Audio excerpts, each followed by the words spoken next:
Ever wonder if medieval pets got health care? Did knights take their war horses to the doctor? Was your ancestors' cow more valuable than their house? Number 10. The surprising truth about medieval animal medicine. Did you know that in medieval times, a good horse could cost more than a house? It's true. Animals weren't just pets back then, they were investments, workers, transportation, and sometimes even family members. When your horse was worth several years' salary, you made darn sure it got medical attention when sick. Medieval folk didn't have fancy veterinary hospitals or animal insurance plans, but they definitely had systems for animal health care. Blacksmiths often doubled as horse doctors. Shepherds became experts at sheep ailments. Falconers knew exactly how to treat their valuable birds. Everyone from peasants to kings had practical knowledge about keeping animals healthy. Their livelihoods literally depended on it. The medieval approach to animal medicine was a fascinating blend of practical experience, folk wisdom, and sometimes questionable theories. Court records show people being sued for veterinary malpractice as early as the 13th century. One case from 1304 describes a man named William who was brought to court for killing a horse through bad doctoring. William apparently gave a horse some medicine that made it swell up and die. Oops. Many medieval animal cures actually worked. Poultices of specific herbs reduced inflammation. Certain plant extracts did fight infections. When your family might starve if the cow died, you paid close attention to what treatments helped and which made things worse. This practical knowledge was passed down through generations of farmers, shepherds, and stable masters. Number 9. The horse doctor will see you now. Medieval equine healthcare. Why were horses so important in medieval society? They were the medieval equivalent of luxury cars, farm tractors, delivery trucks, and battle tanks all rolled into one. No wonder specialized horse doctors emerged as some of the earliest veterinary practitioners. The medieval horse doctor or marshal was often a blacksmith who specialized in more than just shoeing. These practitioners could diagnose lameness, treat colic, handle birthing problems, and perform basic surgeries. Some marshals became so renowned for their skills that they traveled between noble estates, commanding high fees for their expertise. Medieval horse care manuals were among the first veterinary texts. Books like The Art of Marshalsey provided detailed instructions for diagnosing and treating horse ailments. One particularly popular text was Jordanus Rufus on horse medicine from the 13th century, which covered everything from proper feeding to treating battle wounds. When a war horse could cost the equivalent of several years' wages for a knight, treatment could be elaborate. Wealthy horse owners spared no expense, with special stables, customized diets, and personal caretakers. Medieval records describe horses receiving wine-soaked bandages, herbal steams for respiratory infections, and even heated therapeutic stalls for recovery. One account from a 14th-century French estate describes a special recovery stable with heated floors for valuable horses suffering from colic. You might be surprised to learn that medieval horse doctors performed surgeries that would be recognizable to modern veterinarians. They drained abscesses, set broken bones, and even performed primitive versions of colic surgery. A 15th-century Italian manuscript illustrates a procedure for treating severe colic that involved restraining the horse and making a small incision to relieve intestinal pressure, a desperate measure, but sometimes effective. Number 8. Holy cow, caring for medieval livestock. What happened when a medieval family's cow got sick? Absolute panic. For the average medieval household, losing a milk cow was an economic disaster. A single cow could provide milk, butter, and cheese that sustained a family through lean times. When that cow fell ill, the entire community might get involved in saving it. Medieval farmers developed sophisticated understanding of cattle diseases.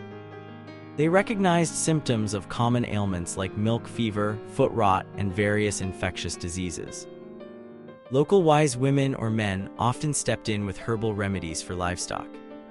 Treatments ranged from practical cleaning wounds with honey, which has antibacterial properties, to the more dubious, having the animal drink water blessed by a priest.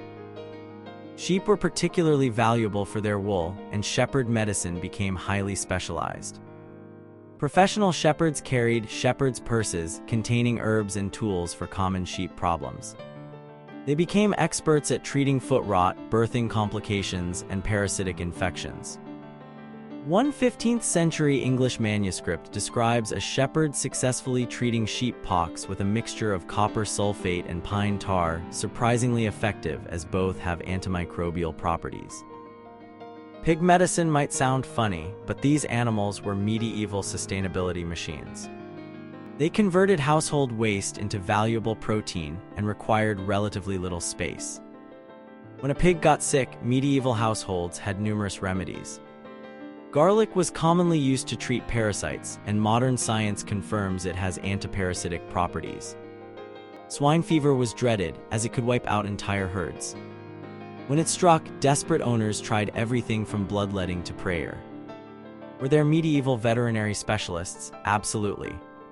Records from larger towns mention cow leeches who specialized in bovine medicine. These practitioners traveled between farms, diagnosing and treating cattle illnesses for a fee. Some became so well known that farmers would send for them from many miles away when valuable animals fell ill. Number 7 for the birds, medieval avian medicine. Did medieval people care about bird health? You bet, especially if those birds were valuable hawks or falcons. Falconry was an obsession for the medieval nobility, and the birds used in this sport received medical care that would make modern pet owners jealous. The position of falconer was highly respected, combining the roles of trainer, handler, and bird doctor. Professional falconers maintained detailed health records for their birds and developed specialized medical treatments. They monitored weight, appetite, and droppings daily. Kings and nobles employed master falconers who commanded salaries comparable to high-ranking military officers, all to keep those precious birds healthy. Medieval falconry manuals contain surprisingly sophisticated veterinary advice.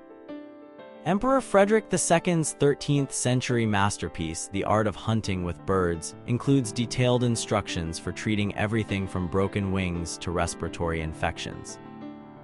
It describes surgical techniques for removing growths, treating eye conditions, and even repairing damaged feathers through imping, grafting replacement feathers onto broken shafts. Chickens might not have been as glamorous as hawks, but they were economically important enough to warrant medical attention. Monastery records describe treatments for common poultry ailments, including respiratory problems, egg-laying difficulties, and parasites. One popular treatment for chicken respiratory disease involved exposing the birds to smoke from burning specific herbs. Interestingly, some of these herbs contain compounds with antimicrobial properties. The most exotic bird medicine involved imported parrots and other tropical species. These incredibly expensive status symbols received elaborate care when ill. A 15th century Italian account describes a physician treating a nobleman's parrot for a respiratory infection by creating a steam tent perfumed with eucalyptus, a treatment that modern avian veterinarians would recognize as effective. Number 6, good boy, medieval pet care. Were there beloved pets in the Middle Ages? Absolutely. Contrary to popular belief, medieval people formed deep emotional bonds with companion animals. Illuminated manuscripts show lapdogs curled up beside noble ladies, cats lounging in monasteries, and even pet monkeys and squirrels kept by the wealthy. Dogs served many roles in medieval society, from working dogs to beloved companions, and their healthcare varied accordingly. Working dogs, like shepherding and hunting breeds, received practical medical care focused on maintaining their ability to work. Meanwhile, the little lapdogs of noble ladies might wear jeweled collars and eat better than peasants. When these pampered pooches fell ill, no expense was spared on their treatment. Medieval pet care manuals exist, though they're rarer than livestock guides. One 14th century text called The Master of Game includes a section on treating hunting dog ailments. It recommends specific herbs for different conditions and describes surgical procedures for injuries. For everyday dog problems like fleas and worms, households had traditional remedies passed down through generations.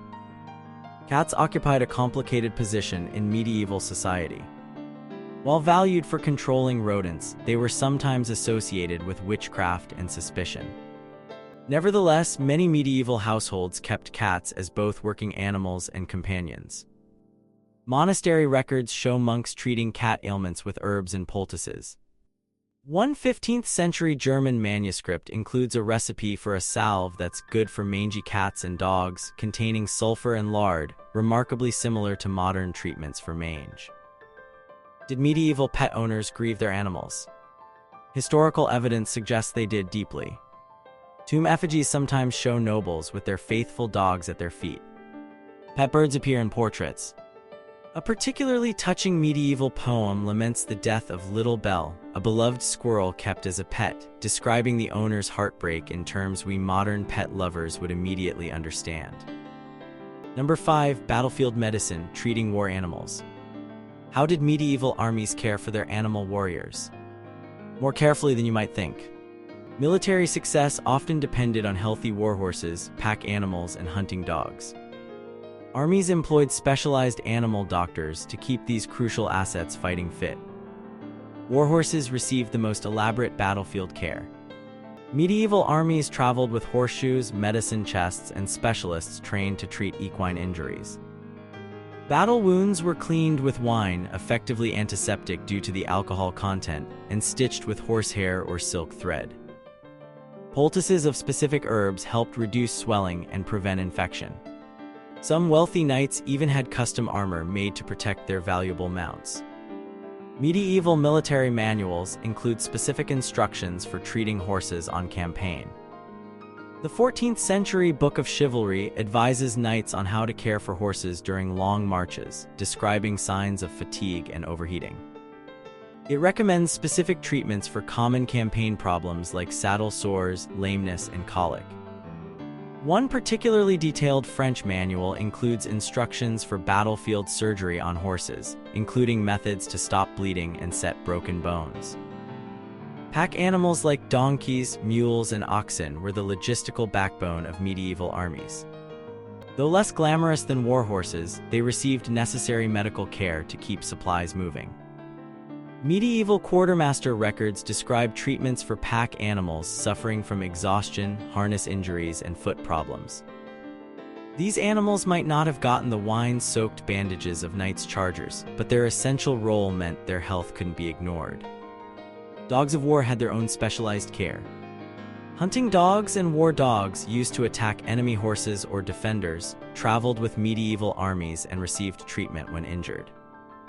The medical care for these animals combined practical battlefield medicine with traditional hunting dog treatments. Some armies had dedicated dog handlers responsible for treating canine injuries and illnesses on campaign. Number 4. Holy healing, religion and animal medicine. Did medieval people pray for sick animals constantly? In a world where religious faith touched every aspect of life, spiritual remedies for animal ailments were as important as physical treatments. Medieval farmers often sought divine intervention alongside practical remedies when valuable animals fell ill. Saints specialized in animal healing. Saint Blaise was the patron saint of sick cattle. Saint Cornelius protected livestock from disease. Saint Roch watched over dogs. Saint Bridget helped poultry and dairy animals. When animals fell ill, medieval folk might make offerings or pilgrimages to shrines dedicated to these specialized animal protectors. Some monasteries reported miraculous healings of animals brought to saints' shrines. Blessing ceremonies for animals were common throughout medieval Europe. The Feast of Saint Anthony, January 17th, traditionally included blessing ceremonies for livestock. On St. Gall's Day, horses would be ridden to church for special blessings. Some areas held annual shepherds' masses, where shepherds would bring symbolic lambs to be blessed, ensuring the health of the entire flock. Many of these traditions continue in rural areas of Europe today. Religious objects were believed to have healing powers for animals. Holy water might be sprinkled on sick livestock. Blessed salt was added to animal feed during illness. Some farmers hung written prayers or biblical passages in stables and barns as spiritual protection against disease. Special candles blessed during Candlemas were kept to light during difficult animal births. The line between religion and medicine was often blurred. Many monastery infirmaries treated both humans and animals, with monks developing expertise in herbal remedies for all creatures. Monastery records describe treating the animals of local villagers as a form of charity. One 13th century English monastery account book records treating the lord's falcons, the miller's horse, and a poor widow's only cow all in the same month. Number 3. The science behind medieval animal remedies. Were medieval animal treatments just superstition? Not entirely. While some remedies were based on questionable theories, many contained effective ingredients that modern science has validated. Medieval practitioners didn't understand germs or infection as we do, but their observational skills led to treatments that often worked. Honey was widely used in wound treatment for animals, a practice modern veterinary medicine has rediscovered. Medieval horse doctors applied honey to wounds to prevent infection. Recent research confirms honey's powerful antibacterial properties, and medical-grade honey is now used in both human and veterinary medicine. Willow bark tea was given to animals in pain, and we now know why it worked. Willow bark contains salicylates, the same active compound found in aspirin. Medieval farmers didn't understand the chemistry, but they observed that willow bark relieved pain and fever in their animals. Similarly, meadowsweet, which contains the same compounds, was used for horses with joint pain. Certain herbs used in medieval veterinary practice have confirmed antimicrobial properties.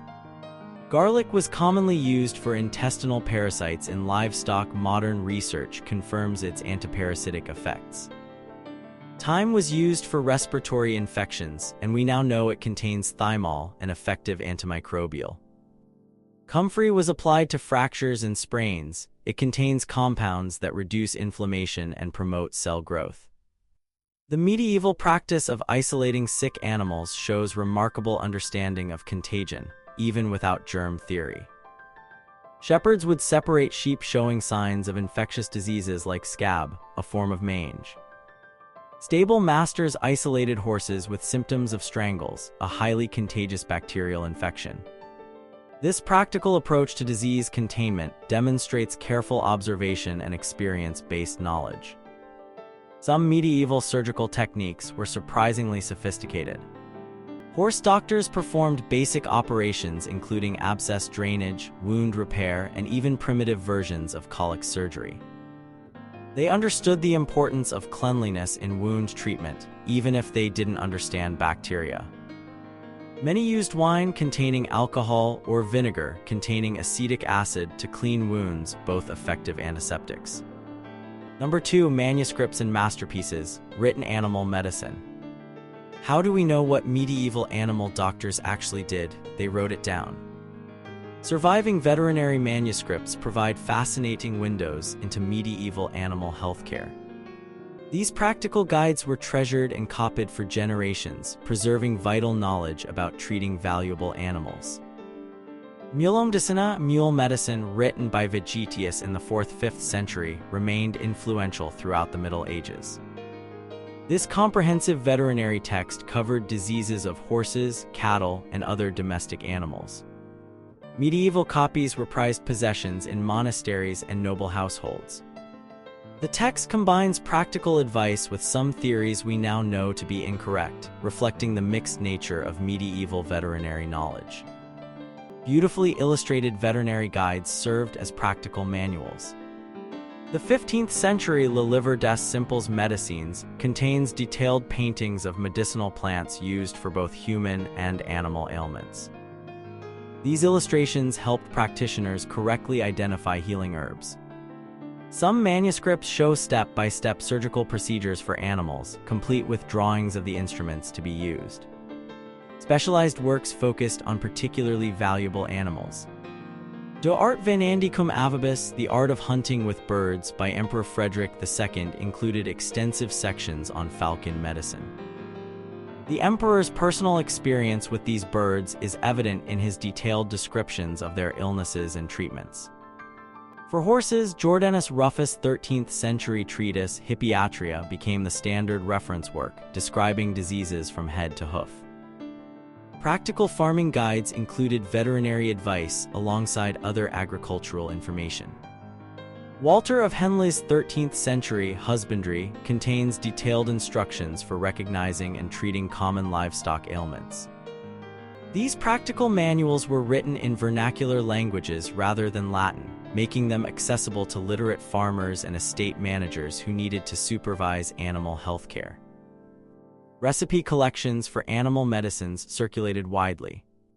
These collections combined traditional remedies, innovations, and borrowed knowledge from Arabic and Byzantine sources. Some were organized by animal type, others by ailment. Monastic libraries often contain these practical texts alongside more theoretical medical works. Surviving examples show additions and notes in the margins where users recorded their own experiences with the treatments. Number 1. The medieval-modern connection, ancient wisdom in today's vet clinic. Could medieval animal doctors teach modern veterinarians anything? Surprisingly, yes. While modern veterinary medicine has advanced tremendously, some aspects of the medieval approach are being rediscovered and valued today. The medieval focus on preventative care mirrors modern veterinary philosophy. Medieval horsemen knew that good nutrition, proper exercise, and clean living conditions prevented many illnesses, principles that remain central to animal health care today. Shepherds rotated pastures to prevent worm burdens in their flocks, a practice now recognized as sustainable parasite management. Many plant-based treatments used in medieval times contain compounds modern science has validated. Researchers studying traditional veterinary practices have identified effective compounds in herbs like yarrow, used for wound healing, wormwood used for parasites, and valerian used as a sedative. Some of these compounds have been developed into modern medications. The holistic approach of medieval animal healers resonates with some contemporary veterinary trends. Medieval practitioners considered the whole animal, its environment, diet, and overall condition, rather than just treating isolated symptoms. This approach parallels modern integrative veterinary medicine, which combines conventional treatment with consideration of nutrition, environment, and stress factors. Honey, dismissed as an old wives' tale for generations, has returned to veterinary medicine. Medieval animal doctors used honey extensively for wound treatment. Today, medical-grade honey is recognized for its antibacterial properties and ability to promote healing in difficult wounds. What was once considered primitive is now at the cutting edge of wound care. The medieval practice of careful observation remains fundamental to veterinary medicine. Before laboratory tests and imaging technologies, medieval animal healers relied on meticulous observation of symptoms and behavior. This skill, watching how an animal moves, eats, and behaves, remains essential for veterinarians today, even with advanced diagnostic tools. Did medieval animal healers know more than we've given them credit for? Were they more sophisticated than we assumed? Would they recognize aspects of modern veterinary practice,